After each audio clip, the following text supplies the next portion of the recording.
Pues buenas tardes a todos y a todas, a todas y a todos.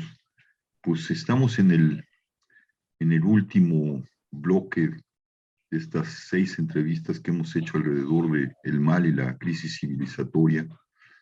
Hemos venido justamente del proyecto cristiano que nace con el Evangelio, la interpretación de la Iglesia, hasta la ilustración, el quiebre de la ilustración, que de alguna forma es una continuación laica de muchos elementos, como hemos visto, que vienen de la tradición del cristianismo.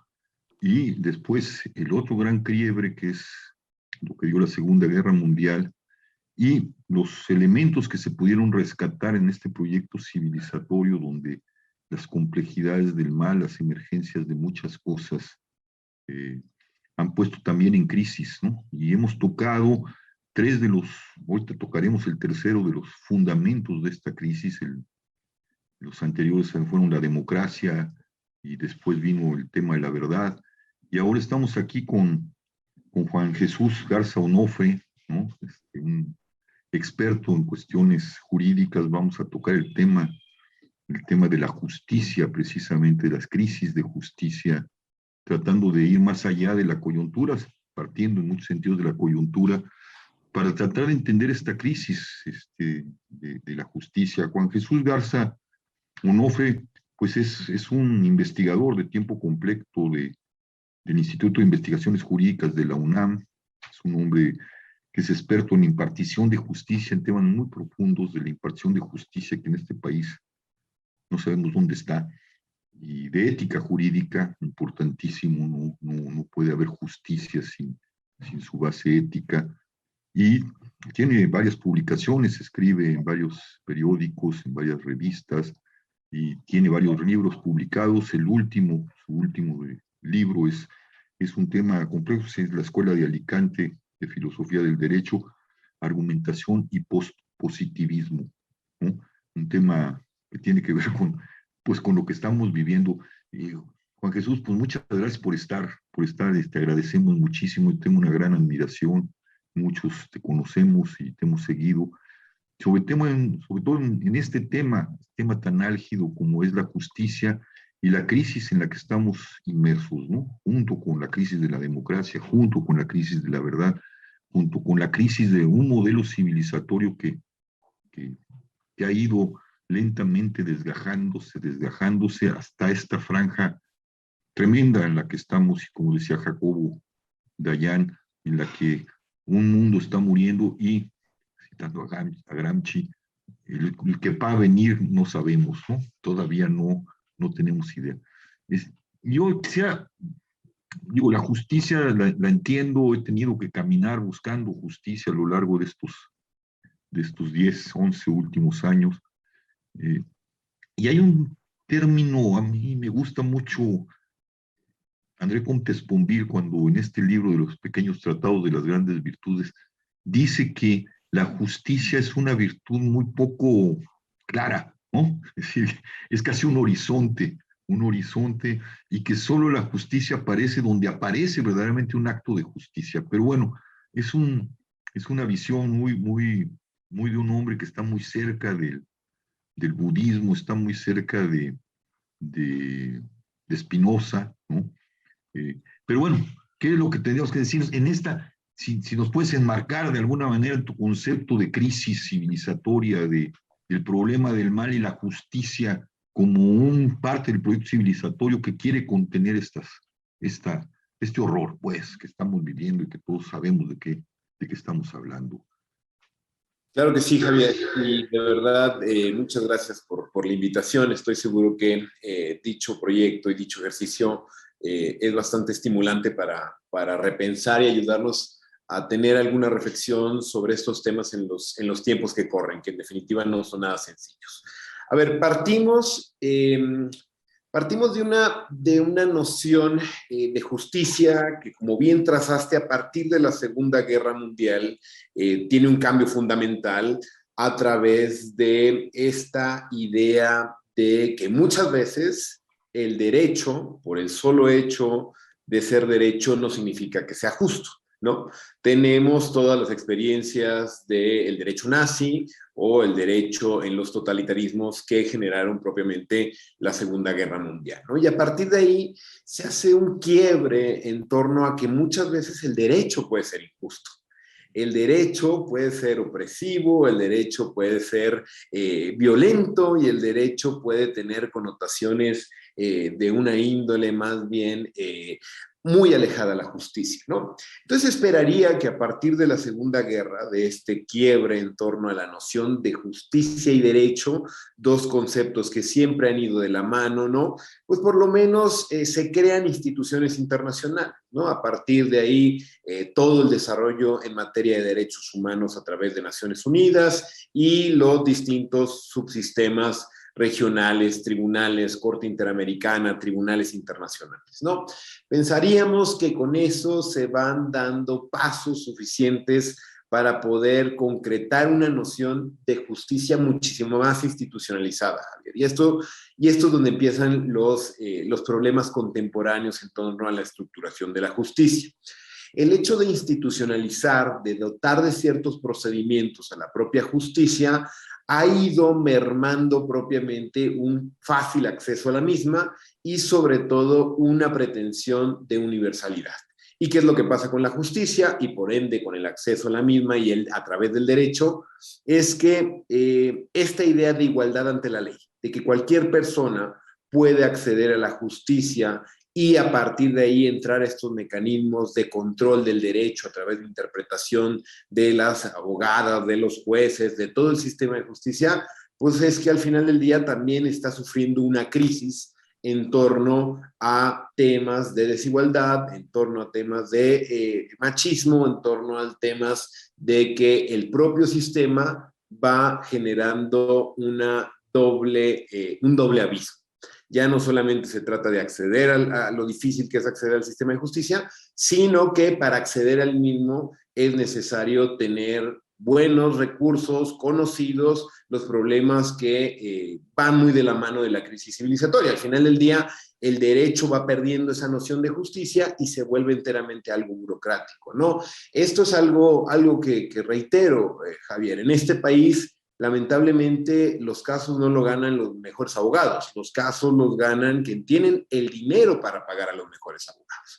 Entonces se genera una doble discriminación, un doble abismo, que al final del día la idea de justicia, la crisis de justicia cada vez va resultando algo muy ajeno, algo solamente para una casta, para un séquito de ilustres o ilustrados que se encargan de estudiar el derecho y en ese sentido de monopolizar esta burocracia y estas maneras de acceder a la justicia, ¿no? Y no solo eso, sino este monopolio también tiene un componente claramente clasista y un componente en torno a ir dejando de fuera del mismo a grupos en condiciones de vulnerabilidad, ¿no? En ese sentido, la justicia parecería que llega tarde y llega mal a cualquier fenómeno social que ocurre en este país, ¿no? Y quizás sobre eso, una última idea para dar este primer cierre, lo que ha sucedido en este país en tema de la justicia y demás es que, en efecto, al ser un concepto más bien difuso, a muchas interpretaciones en torno al escepticismo, en torno a ponernos de acuerdo en algunos mínimos, parecería que el derecho no termina de encontrar su lugar en la justicia, ¿no?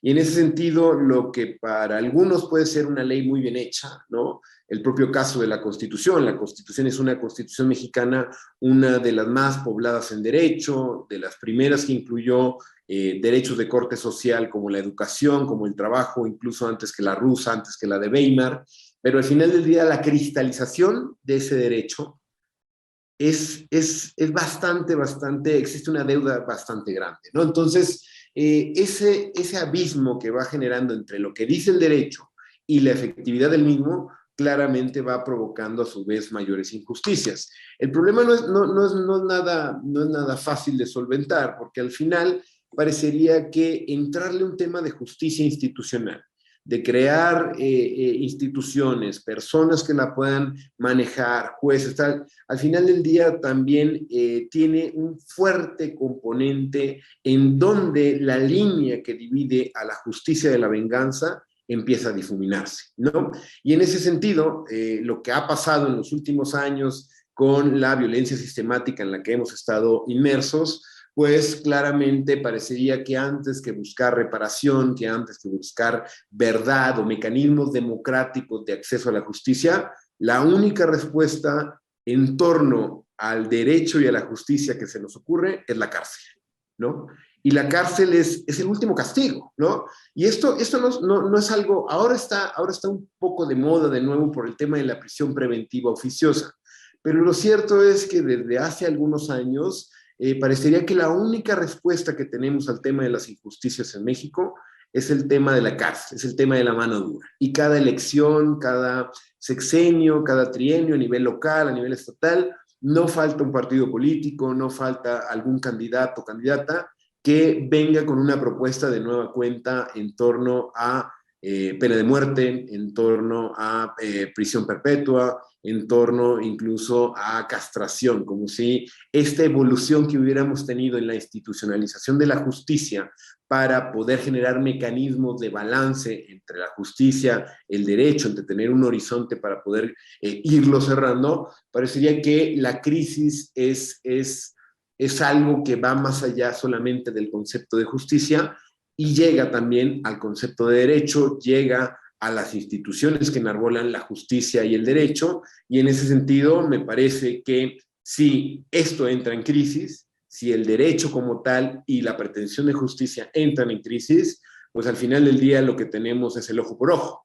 Al final lo que tenemos es el estado de naturaleza y que a el mediano o a largo plazo, pues los avances que se habían hecho en torno a mecanismos e instituciones difícilmente pueden tener un buen porvenir. Me llevas a pensar cosas que he estado pensando que siempre me rondan después de vivir tantos años en este país. No solo el gran yato, ¿no? Es decir, alguna vez leyendo a Felipe Ángeles que por desgracia lo colocaron en un indigno aeropuerto, que no es digno de lo que este hombre representa para la democracia y el país. Él decía que nuestra constitución era demasiado grande para la realidad y para el etos, para la evolución civilizatoria. No lo decía así, pero lo estoy tratando de interpretar de este país, ¿no?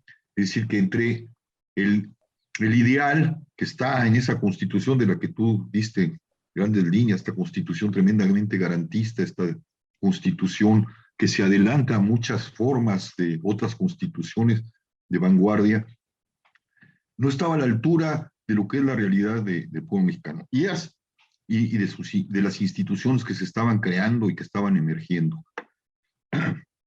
Pero como describes el fenómeno, tal parece que la impartición de justicia en este estado, ¿no? En el estado mexicano, fuera del entramado tremendo kafkiano de los procesos y el procedurismo, no sé si estoy empleando bien la palabra, pues es la justicia de los capos. Yo me pongo a pensar si realmente fue el Estado mexicano y los gobiernos que han utilizado este Estado, quienes enseñaron al crimen organizado a comportarse como se comporta, o fue el crimen organizado el que hizo posible que el Estado se volviera cada vez más corrupto y más ajeno al derecho, más ajeno a la justicia. No lo sé, lo pongo como sobre la mesa, tú eres el experto, ¿no? Pero a mí esa es la sensación que tengo. Hay una pedagogía de la criminalidad a partir del derecho y a partir de la justicia del Estado mexicano. En efecto, parecería que esta idea en torno a que ciertos poderes salvajes, ¿no? O poderes fácticos, han ido poco a poco cooptando el entramado burocrático institucional en el que se supone deberían estar una serie de personas cuyas habilidades, capacidades, valores sean lo suficientemente probados para realizar esta tarea, ¿no, Javier? Impartir justicia no es algo menor. Impartir justicia es estar en las manos de propiamente decidir la vida de las personas, ¿no? Entonces, este problema nos lleva a una crisis que también, sin ninguna intención de vaciar el significado de la palabra crisis, ¿no? Pero es donde propiamente el Estado ha difuminado y ha confundido esta línea entre derechos y intereses, entre ciudadanía y clientes, ¿no? Derechos y servicios, ¿no? Porque en ese sentido parecería que resulta mucho más sencillo, antes que iniciar un procedimiento y llevar a cabo, pues lo más sencillo resultaría entonces cooptar a los funcionarios judiciales, o llegar al caso extremo, y que ha habido distintos escenarios en los últimos años en torno a asesinatos de jueces locales, atentados que ha habido contra jueces de distrito, ¿no? Ese sentido de cómo la criminalidad, o cómo estos poderes fácticos, salvajes, van apoderándose de estas estructuras de poder, lo vemos, pues bueno, lo vemos en el tema de la democracia, en las pasadas elecciones, con la cantidad de asesinatos a candidatos y precandidatas, ¿no? Lo vemos cada día en torno a la verdad y a la noción propiamente de información, con el asesinato a periodistas. En el tema de la justicia, yo sinceramente creo que por cómo están las circunstancias en distintos estados de la República, parecería que es cuestión de algún momento u otro en donde el crimen organizado y estos tipos de poderes fácticos se apoderen propiamente del sistema de impartición de justicia. ¿Por qué? Porque el propio Estado lo ha desatendido. Porque el propio Estado, entender la justicia solamente como los jueces, es una visión minimalista y totalmente errada de la misma. Para tener una buena generación de justicia, y no digo que sea sencillo, pero habría que estructurar desde el primer operador del derecho, que está más cercano a la ciudadanía, que son los policías municipales, hasta los últimos, que son los 11 ministros y ministras de la Suprema Corte. Y en el Inter hay abogados de oficio, fiscales, personal administrativo, investigadores, etcétera, etcétera, etcétera. Entonces, si el Estado no ha puesto atención en esto, y parecería que la única manera de combatir estos poderes fácticos al crimen organizado ha sido dotándole de mecanismos iguales para poder enfrentarse uno contra uno, ataque directo, uso de la fuerza a través del monopolio de la misma, pues parecería que las alternativas que plantea una justicia con un horizonte ético en torno a la reparación, en torno a tener posibilidad de diálogo entre distintos actores, pues parecería que al final del día está más bien en un horizonte bastante desalentador, ¿no?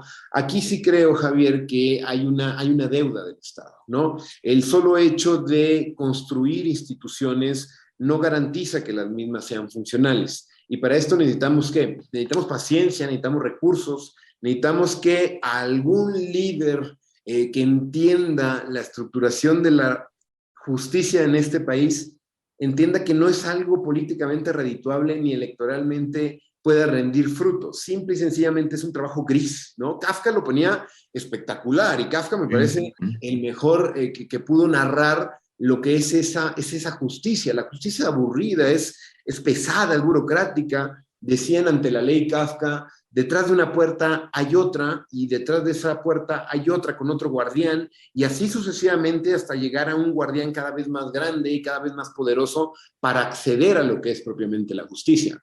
Eso no es atractivo, eso no levanta el aplauso, eso implica mucho trabajo de escritorio, mucho trabajo ingenieril, mucho trabajo burocrático, pero de nueva cuenta, si atenemos todo nuestro esfuerzo, lo enfocamos simple y sencillamente a creer que la manera de hacer justicia se equipara a venganza, la manera de hacer justicia es si ellos me pegan, yo pongo otro golpe más fuerte. Creo que el sistema como tal, como se fue creando desde Segunda Guerra, obviamente de todos el bagaje histórico que trae hasta la actualidad, pues creo que la crisis de la justicia también nos lleva a esta crisis que no es solamente más que otro aspecto de la crisis civilizatoria. Y esto hablamos de una óptica de justicia todavía en una óptica individualista, en una óptica en donde parecería que es del caso por caso,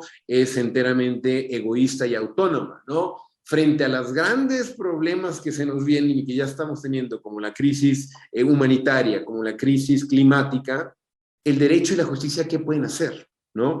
¿Cómo poder resolver el tema de la crisis hídrica en el norte del país a través de una sentencia? Esto parecería que, de nueva cuenta, el derecho, la institución que se encarga de impartir justicia en la modernidad ha quedado totalmente rebasada, y en ese sentido parecería que las alternativas siguen siendo las mismas, siguen siendo iniciativas que reformen leyes, pero que no reformen la realidad. Esta idea que viene evocada desde Felipe Ángeles, creo que ha hecho mucho daño. El positivismo, entender que la ley positiva es lo único que nos puede garantizar un buen progreso. No, cambiar la Constitución no cambia la realidad. ¿no? Al momento que se generan nuevas leyes, no se cambia la realidad de manera automática, ¿no? Necesitas muchísimo trabajo humano, muchísimo trabajo presupuestal y sobre todo, de nueva cuenta, esta paciencia, este trabajo burocrático, gris, de ir midiendo, de ir analizando cuestiones en donde el propio sistema democrático cada 3, cada 6 años, parecería que la única lógica, antes que ser la del bisturí, es la del machete, antes que ser la del diagnóstico, es la de la autopsia, y por ende tenemos que generar una narrativa de refundación, tenemos que generar una narrativa de borrón y cuenta nueva, cuando independientemente de lo que se podía estar haciendo bien, por tener algún sello ideológico, algún sello político distintivo, difícilmente va a subsistir a lo largo de un sexenio, ¿no? Esto en definitiva creo que al ser el poder que no está sujeto a la voluntad popular, ¿no? El orden contramayoritario, parecería que también muchos de quienes se encargan de la procuración y la impartición de justicia, pues al saber que simple y sencillamente no tienen que responder a los mismos parámetros de exigencia que algunos otros poderes como el Ejecutivo, el Legislativo, están propiamente sujetos, parecería que también es culpa de estas personas que también están dejando un poco, dejar que pase, ¿no? Y sin tener una actitud mucho más proactiva, de poner ciertos límites y, en definitiva, de preocuparse no por la realidad, sino por el derecho positivo. Todo este entramado, hablando de la burocratización de los procedimientos, que describe muy bien Kafka, ¿no? Y los vuelve aterradores, ¿no? Ese hombre que nunca puede entrar por la ley, o sea, nunca puede acceder a la ley, simplemente se queda fuera de la ley. Y eso implica en este opúsculo que está en el proceso de Kafka, ¿no? Que es el ante la ley, que lo cuenta, se lo narra un sacerdote, lo narra un sacerdote, ¿no? Y queda fuera, ¿no? Jamás puede entrar por la puerta de la ley, ¿no? Y lo intimidan, aunque está abierta la puerta, no se puede entrar. Este sistema de procedimientos termina por borrar algo de lo que tú eres experto, la ética, ¿no?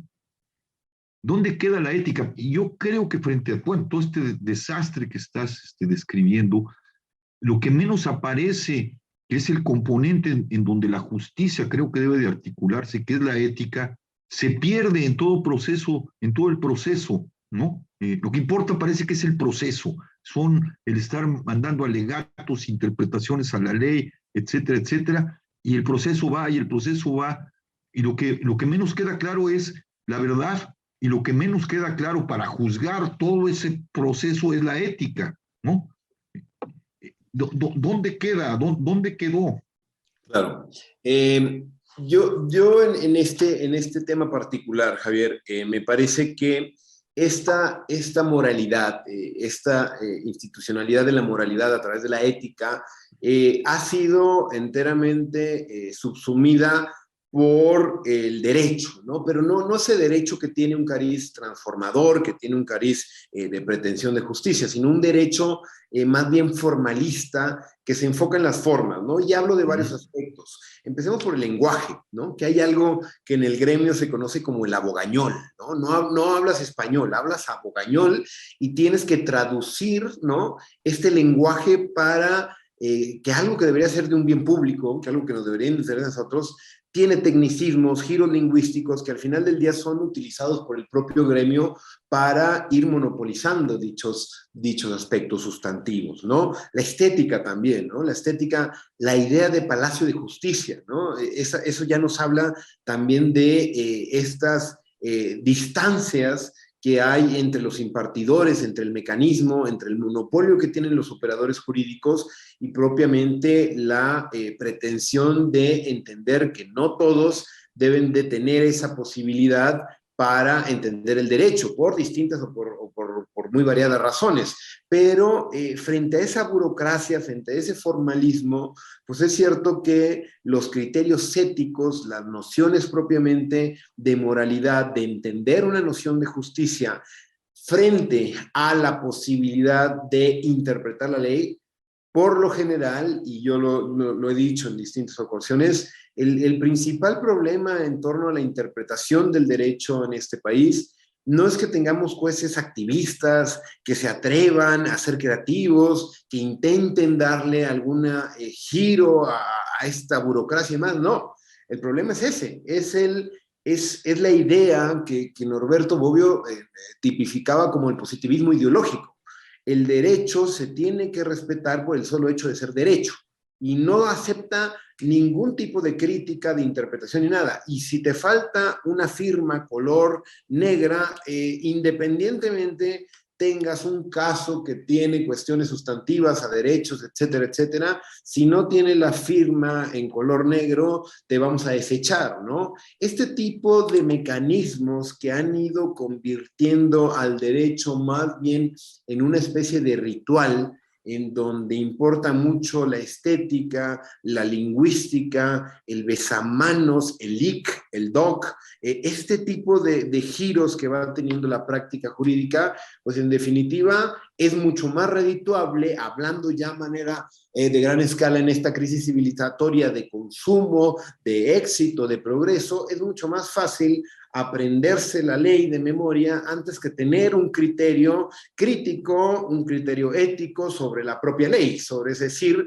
si esta ley existen argumentos para poder justificarla y fundamentarla, ¿no? Existe una broma también acá en el gremio. Durante muchos años los planes de derecho, la ética era optativa, entonces decían que para los abogados la ética es optativa, y en efecto, la ética parecería que no está dentro del horizonte. Estas cuestiones en torno a la posibilidad de defensa de algún criminal confeso. Y yo no hablo de que no se tenga que hacer, lo que pasaría aquí es que de nueva cuenta, la defensa, los abogados, los operadores jurídicos, parecen olvidar que también son parte de todo este entramado burocrático que enarbola la justicia en nuestro país. Y no se puede simplemente desatender las cuestiones básicas de debido proceso en torno a la defensa de intereses de parte, ¿no? Decir que un abogado tiene que defender hasta sus últimas consecuencias a su cliente por el solo hecho de ser su cliente, de nueva cuenta volvemos aquí a esa línea que divide los derechos de los servicios, los clientes de la ciudadanía. Entender la profesión jurídica por el solo hecho de tener un abogado como significa tener alguien a tu servicio, creo que es una óptica totalmente disparatada, una óptica preponderante y que al final del día muchos abogados, jueces, operadores del sistema tienen la posibilidad de hacer una reflexión, de hacer un juicio de valor respecto a lo que están haciendo y en ese sentido poder tomar una decisión que obviamente va a tener consecuencias, que obviamente puede dar, pero que al final del día, si nos dejamos guiar solamente por la normatividad positiva, por este positivismo, por la cuestión de las formas y la estética, en definitiva el derecho se vuelve esto con lo que iniciaba. El derecho se vuelve algo opresivo, el derecho se vuelve violento, el derecho, conocemos los casos en comunidades indígenas donde por el solo hecho de no tener una traducción a sus lenguas originarias, ya muchas veces el caso se da prácticamente por perdido, ¿no? Este tipo de cuestiones donde el derecho no va de la mano de la ética, no va del horizonte, donde cada operador jurídico debe entender que los márgenes que permite esto es precisamente márgenes para posibilitar la transformación social a través del ejercicio de esta profesión. En definitiva, creo que es algo de lo más pendiente, ¿no? El derecho se cree que es la profesión liberal por excelencia, ¿no? El derecho se cree que cualquier abogado en este país puede ser exactamente igual que alguna persona que vende sus servicios. Al final del día, el Estado, volvemos al Estado, el Estado puede hacer muchísimo por la justicia y por entender a los abogados como parte de este sistema. Pero frente a una economía de mercado, frente a despachos de abogados que tienen poder inmenso, que parecería que abren sucursales como cadenas de comida rápida, en donde en el imaginario colectivo pues vemos esta profesión hollywoodense, donde resulta muy atractivo dedicarse propiamente a los negocios y a la defensa propiamente de intereses, antes que tener una vocación muchísimo más a al ras de suelo, a los problemas sociales. Parecería que de nueva cuenta los problemas en el gremio para entender la ética como algo fundamental en el ejercicio y en el despliegue de la justicia en este país, parecería que está totalmente menospreciada y relegada por el propio sistema en el donde se despliega. Hay algo todavía que yo quisiera complejizar un poco más, Juan. ¿Qué es el tema? Ahorita has hablado de todo el aparataje que implica la justicia, pero por lo menos en la parte de las sentencias o en la parte de saber que si ese es culpable o no, si, etcétera. Pero tenemos que la justicia tiene que ver también con los aparatos policíacos, con la investigación, es decir, alguien que puede caer en la cárcel debería de tener detrás de sí un proceso de investigación que nunca sucede. Tenemos el 90 y pues casi el 100% de impunidad. Eso quiere decir que o unos están atrapados en toda esta parafernalia, en este proceso kafkiano, u otros simplemente no son ni siquiera perseguidos, ¿no?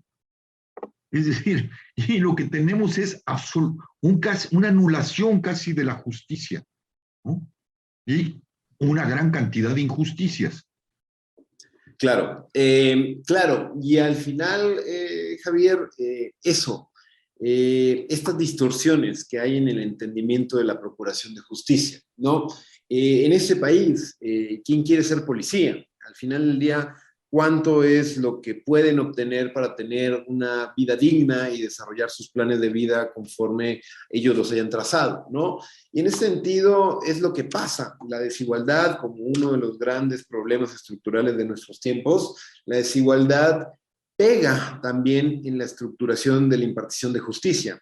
Y esto es un tema que va desde la educación, ¿no? Con estas escuelas de élite, con estas escuelas que cobran miles y miles de pesos por semestre, en donde uno de esos egresados difícilmente va a querer ser juez de primera instancia, ser abogado de oficio, ser propiamente un policía, ¿no? Parecería que la desigualdad ya está dentro del derecho y esto de nueva cuenta nos va generando cotos, ¿no? Las policías de investigación es uno de los grandes temas pendientes en este país.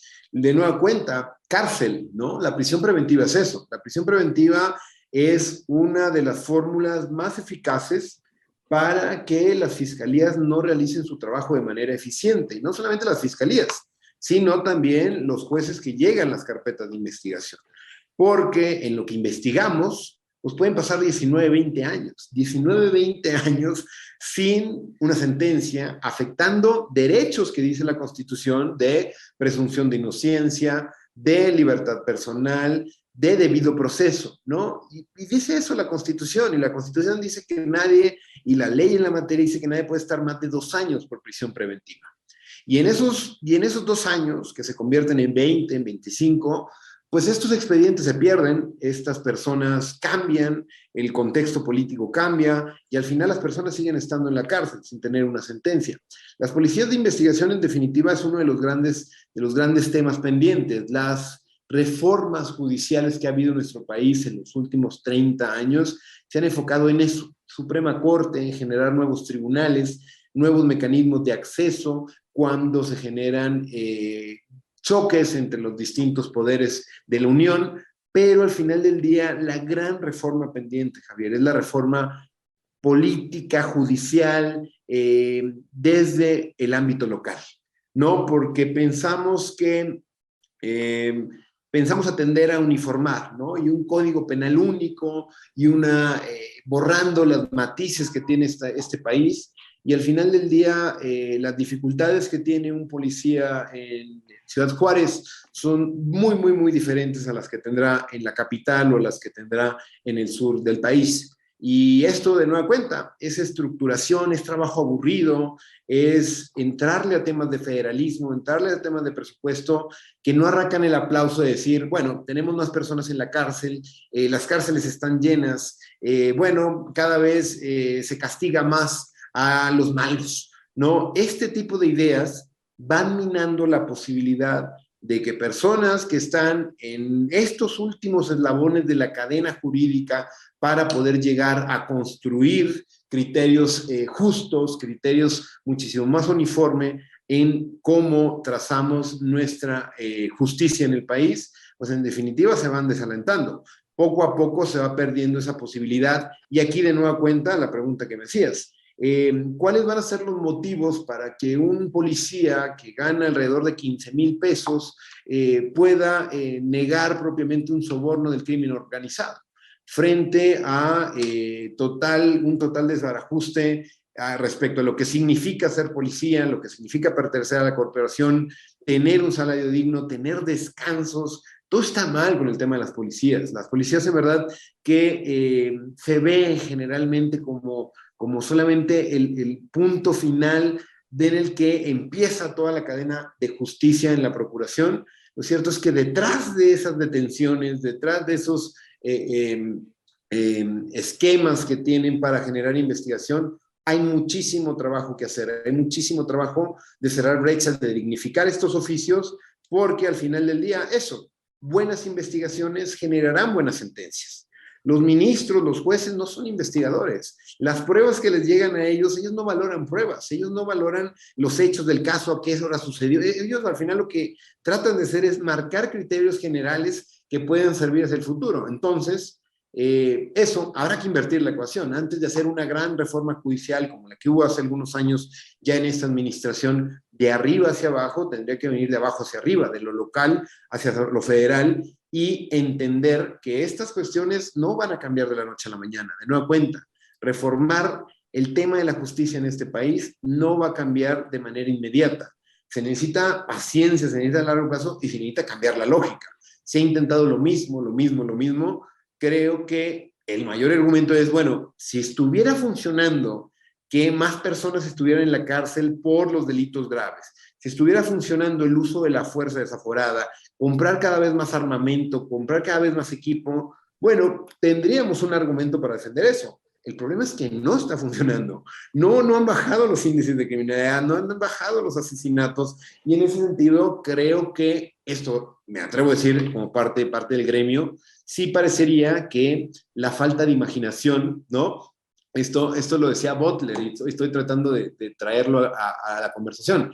Butler decía que su mayor miedo es que convertamos al futuro en esa palabra en la que ya no podemos imaginar, ¿no? No sabemos cómo va a ser el día de mañana, no sabemos, no nos da, o sea, veíamos la ciencia ficción y creíamos que eso era el futuro, pero lo cierto es que ya no va a ser eso el futuro, ¿no? Y eso creo que es lo que pasa en el gremio jurídico, en el gremio de los abogados, en el gremio de los jueces, las juezas de la justicia. Parecería que la única capacidad que tenemos para imaginar el futuro es un futuro de mano dura, es un futuro cada vez de cárceles, de venganza, de ir engordando el sistema de justicia a través de instancias, a través de tecnicismos y demás, y no hablamos de una destignificación, no hablamos de una desregulación, no hablamos de traducciones de lenguaje jurídico al lenguaje ciudadano, no hablamos de otros mecanismos de hacer justicia, como pueden ser los jurados populares, como pueden ser propiamente mecanismos de deliberación distintas. No digo que haya una correcta, lo que sí creo es que la imaginación, la posibilidad de generar alternativas creativas y cada vez más fuera de lo que se ha ido generando a lo largo de los 15 últimos 20 años, pues en definitiva sí es un llamado de atención para el gremio, para decir, bueno, la crisis en la justicia, en el marco de la crisis civilizatoria, no es más que también, en gran medida, culpa de los propios operadores de justicia, porque al final del día, desde la primera clase, desde la primera contacto que hay con el derecho, parecería que la enseñanza de la disciplina, de la formalidad, del ritualismo, no es otra cosa más que un cheque en blanco para la obediencia, un cheque en blanco para la mano dura y para evitar la crítica y ir cercenando poco a poco las posibilidades que tenemos de imaginar un mejor futuro. Sí, la imaginación, ¿no? Es un tema interesante, porque bueno, ya hablamos de las policías, hablamos de los actores del proceso, del procedurismo, dentro. Pero está la otra parte, que confundimos, como dijiste bien, la venganza con la justicia, ¿no? Las cárceles son sistemas de venganza, aunque se llamen cerezos, ¿no? Centros de readaptación social, en realidad es un lugar donde se echa a la gente para que se haga pedazos entre ella y para que el poder ejerza su escritura de venganza sobre esos cuerpos, ¿no? Entonces lo que tenemos ahí no es un sistema de justicia, tenemos un sistema de humillación, un sistema que camina en pro del horror, de la concentración del resentimiento y de que cuando logran salir cierto tipo de gente viene tan dañada que lo único que va a formar es nuevamente parte si no venía de esas partes, va a ir a parar a la delincuencia, ¿no? A la delincuencia organizada. Es decir, el asunto que se está describiendo y que estás describiendo muy bien y que estamos problematizando, resulta que lo que menos está dentro de la justicia es la justicia misma. Tenemos cualquier otra cosa menos justicia. El horizonte de la justicia se perdió. Y eso para mí es gravísimo, porque no veo la forma en que se pueda operar. Yo empezaba diciéndote que la justicia, citando a Comte Sponville, el filósofo francés contemporáneo, que es un horizonte que aparece donde se da justicia. Yo tuve un caso, he tenido que estar metido en esto, y fue un caso de hace unos 4 o 5 años, que fue un descubrimiento en este mundo de los desaparecidos y de los descubrimientos que hacen las buscadoras, las madres buscadoras. Nosotros nos encontramos con 2 fosas, no hechas por el crimen organizado, sino hechas por la Fiscalía, la Procuraduría antes y la Fiscalía ahora de Morelos, bajo un gobierno de izquierda, periodista, etc. Me acuerdo que inhumamos los cuerpos, bueno, porque había un cuerpo de un muchacho, como hasta en este país, lo habían matado, secuestrado, matado, lo habían encontrado, se la lleva a la Procuraduría, la Fiscalía. Cuento todo esto porque me parece un ejemplo de dónde puede aparecer la justicia a partir de la imaginación. Va la familia, reconoce el cuerpo de su hijo, quiere llevárselo para honrarlo, la Fiscalía dice que no porque están realizando investigaciones y que en una semana vuelvan por el cuerpo. Van por el cuerpo, a la semana siguiente el cuerpo no está. Nadie da cuenta de dónde quedó el cuerpo, que estaba bajo custodia de la Fiscalía. Se mueven, está la madre y la tía de este hombre, gente muy, Amalia y María, Navarrete, durísimas, meten abogados, total, después de 2 años, logran decirles que la Fiscalía compró un terreno en un panteón irregular, una fosa clandestina, y ahí metieron el cuerpo del niño. Después de mucho, se logra abrir la fosa. Es una fosa de 6 por 6 metros cuadrados donde había 100 y pico de cuerpos. como las fosas de los narcos. Yo por eso decía, preguntaba si es el Estado el que enseña al crimen organizado a desaparecer o a hacer justicia, como lo hacen ellos, o es al revés, pero parece que aquí es el Estado. Las fosas eran igualitas y la forma en que estaban embalados esos cuerpos en bolsas de plástico, etc., igualitas a las de los Zetas. Y los Zetas son cuerpos de élite del Estado, eran cuerpos de élite del Estado, desertores. ¿Dónde lo aprendieron eso? Bueno, sale el cuerpo, lo identifican al cuerpo que se estaba buscando de una maestra y vuelven a echar como basura esos cuerpos ahí. Entonces yo estaba de secretario de extensión de la universidad, llevábamos una parte de víctimas, tomamos el caso y pedimos abrir la fosa, porque la madre de este muchacho decía, ¿sabe qué? Allí hay cuerpos como desaparecieron al de mi hijo y al de mi sobrino, pues esos pertenecen a alguien. Bueno, para abrir la fosa, ¿no? Tuvimos amenazas de muerte. Yo lo único que fui, y le fui a decir a Gobernación y a la CDH, que yo entendía que el cuerpo social, el cuerpo jurídico, lo ponía con el rey hierático de la frontispicio del Leviatán, ¿no? Este rey hecho de, cuyo cuerpo está formado de miles de hombres, y que en su mano izquierda, en una de sus manos lleva la espada de la justicia y la otra la espada de la legitimidad, ¿no? La legalidad y la legitimidad, el poder mundano, el poder espiritual, ¿no? La ley y la ética.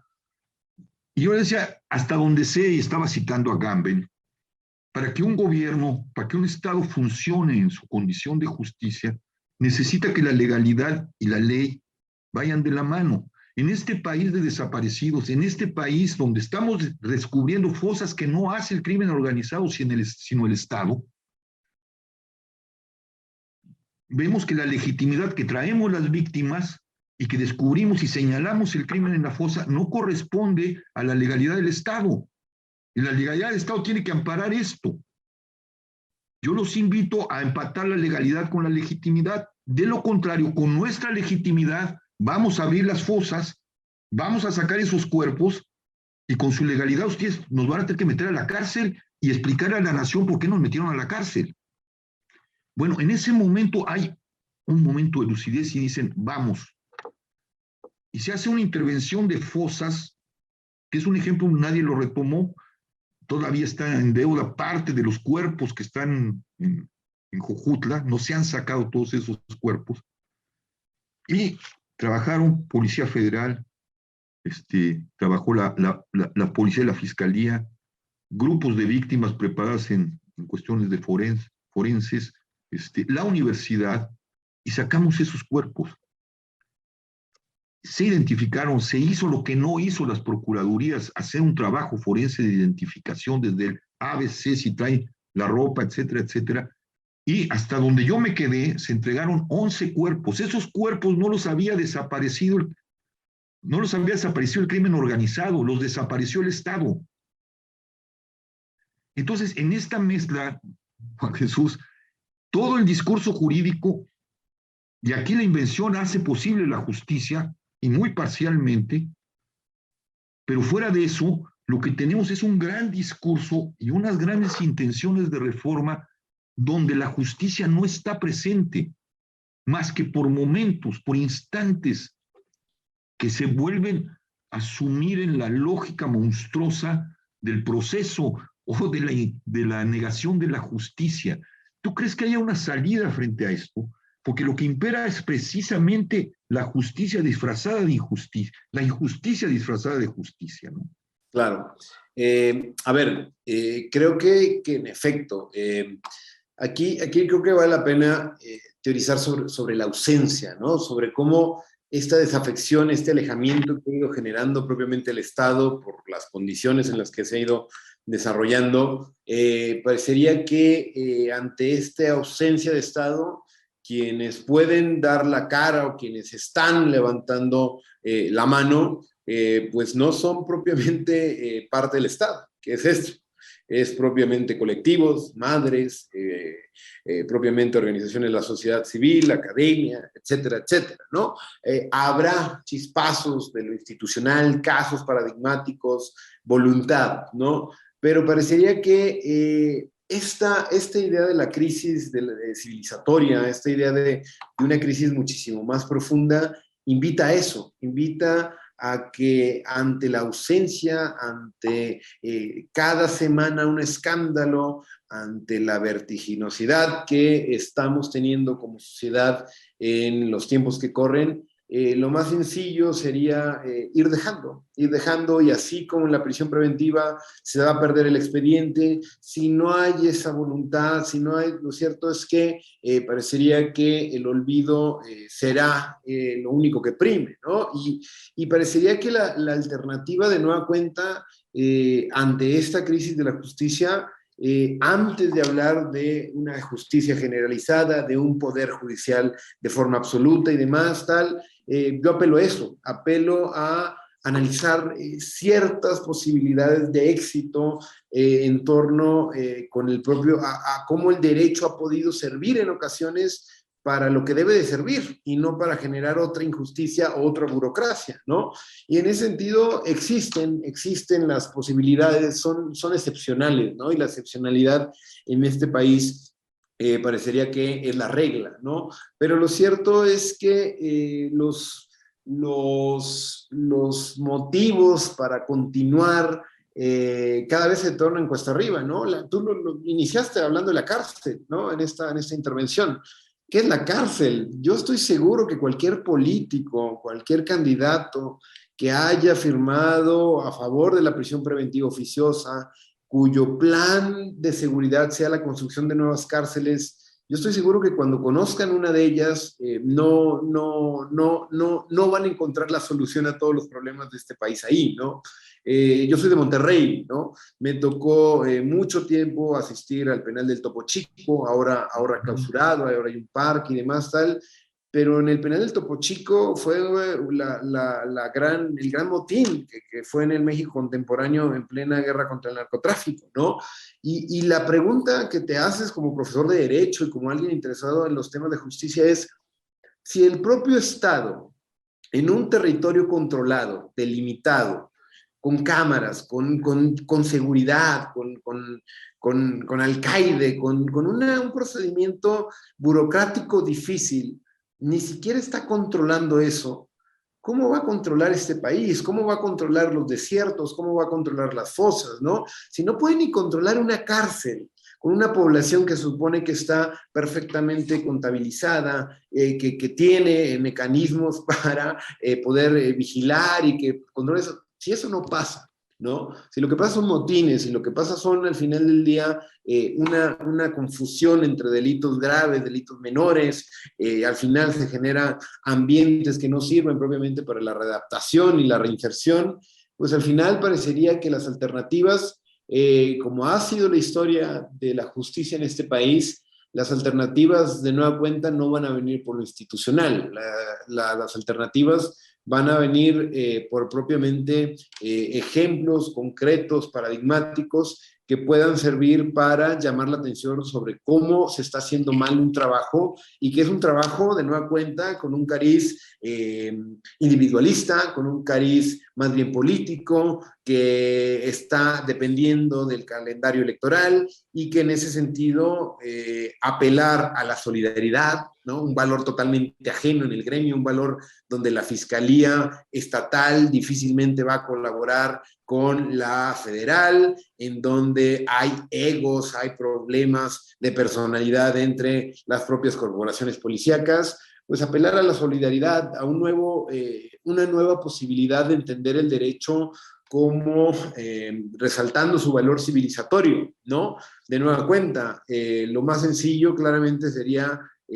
volver al estado de naturaleza y no entender que el derecho es uno, no es perfecto, no está lejos de ser, de cumplir las pretensiones que te encierra, pero el derecho tiene una cierta posibilidad. Y eso es un poco lo que esta administración y este contexto político parecería que han olvidado, ¿no? Hay que hacer una apología del derecho. El derecho sirve, pero el derecho no funciona de manera automática y el derecho difícilmente va a poder tener un cariz transformador si lo que se hace constantemente es violar la Constitución, ¿no? En ese sentido, como profesor de derecho, y porque eso me dedico y demás, tal, yo hago una apología del derecho, pero entender el derecho no desde una óptica positivista, ritualista, formalista, de plumas negras y plumas azules, ¿no? Lo que hay que entender el derecho que es un acuerdo mínimo, que antes de generar disputas deberíamos filtrarlo por un horizonte ético, difuso, complejo, deliberativo, que nos puede encontrar algunas alternativas, pero que si no tenemos este mínimo que es el derecho, pues en definitiva parecería que la ausencia va a ser cooptada por poderes fácticos, por poderes salvajes, por poderes que no están dentro del derecho, ¿no? Y si esos poderes que no están dentro del derecho, como pueden ser en este caso específico, corporaciones policíacas o fiscalías, etcétera, etcétera, ahí es donde esta crisis nos debe replantearnos muchísimas otras cuestiones en torno a que quizá antes de estar hablando propiamente de ser buenos abogados y de tener buenos oficios y demás, de nueva cuenta la ética. Tendría muchísimo más valor en estos contextos ser buena persona, por lo menos apelar a ciertos valores que clamen por la disposición a la escucha, por la solidaridad, por la empatía, ¿no? Y no propiamente por un ejercicio de la profesión férreo, vehemente, de un abogado que habla raro, que se explica en terminología confusa.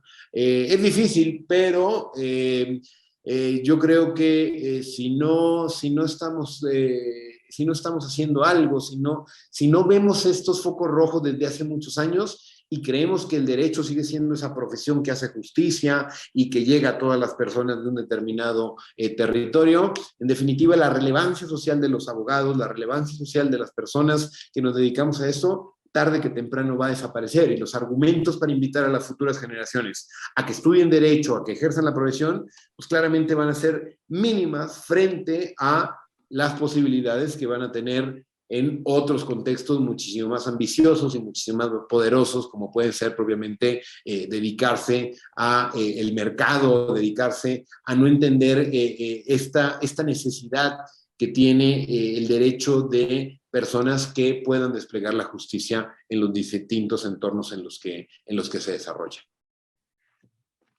Bueno, estamos ya sobre el tiempo, ¿no? Yo nomás te pediría así como para cerrar, frente a este panorama bastante cerrado, ya nomás para ajustar, frente a esta crisis grave del derecho, frente a esta emergencia de los poderes fácticos que cada vez controlan más espacios de la vida del Estado y de la vida humana y de la vida política y social, ¿crees, digo, en estas luces, pequeñas luces que has apuntalado o abierto, que podremos reformar el Estado o necesitamos un nuevo pacto que nos vuelva a generar una distinta manera que nos permita que la justicia pueda aparecer en algún día?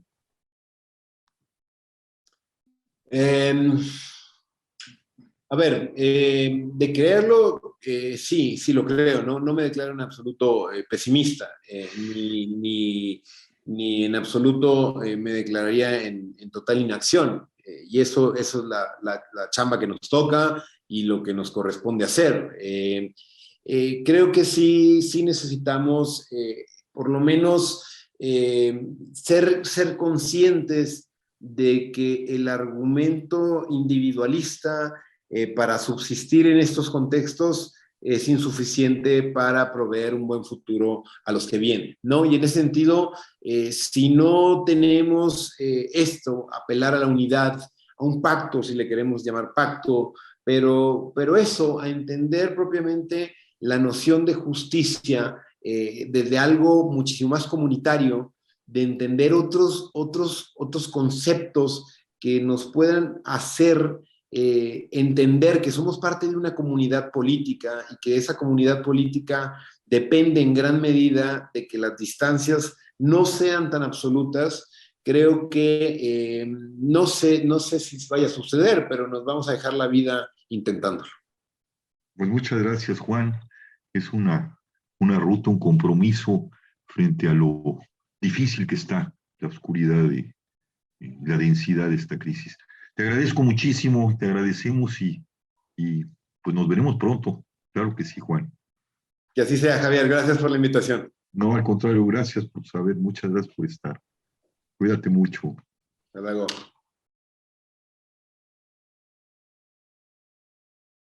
Pues muchas gracias por su presencia en este ciclo de 6 conversaciones sobre el mal y la crisis civilizatoria.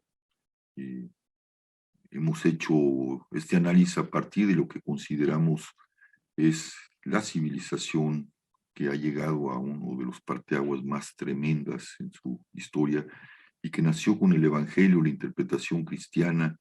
Hubo un repunte laico a través de la Ilustración que fracasó, termina en la Segunda Guerra Mundial y del cual nace el proyecto más modesto de una civilización que busca la democracia, que busca la justicia, que busca la verdad, pero que a lo largo del tiempo y en muy poco tiempo, estamos hablando de casi 70 años, estos elementos volvieron a entrar en crisis y nos han llevado a un momento de una oscuridad muy grande. Hemos reflexionado con 6 expertos sobre estos temas, mirando la oscuridad, mirando la problemática, la dimensión de la crisis y buscando a través de esta niebla y de esta oscuridad pequeños puntos de luz que pudieran preservar y rearticular este proyecto civilizatorio que está en una crisis muy dura y muy fuerte. No hay respuestas, hay atisbos de luz, hay pequeños huecos de bondad, huecos de luz que nos podrían llevar a rehacer y a evitar que lo que se anuncia como una catástrofe pueda recuperarse en lo humano y en el mundo en donde lo humano ha florecido a lo largo de millones de años. Les agradecemos mucho su presencia. Quiero agradecer mucho al Centro Cultural Universitario Tlatelolco que hizo posible este proyecto y a la Secretaría de Extensión y Proyectos Digitales de la UNAM. Ambas instituciones, son parte de la institución maravillosa, genial, que es la UNAM, y sin la cual no podríamos haber llegado y construido estos diálogos. Gracias a Edgar Esquivel, a Gaby Jiménez, a Héctor González, a Mirna Ortega, que hacen posible esta Secretaría de Extensión y todos estos proyectos digitales que permiten llegar a muchos lados. Esperemos que haya sido una reflexión importante. Hay que mirar la oscuridad en su más plena y terrible densidad para encontrar en ella los puntos de luz que puedan llevarnos a preservar lo humano. Muchas gracias, buenas noches.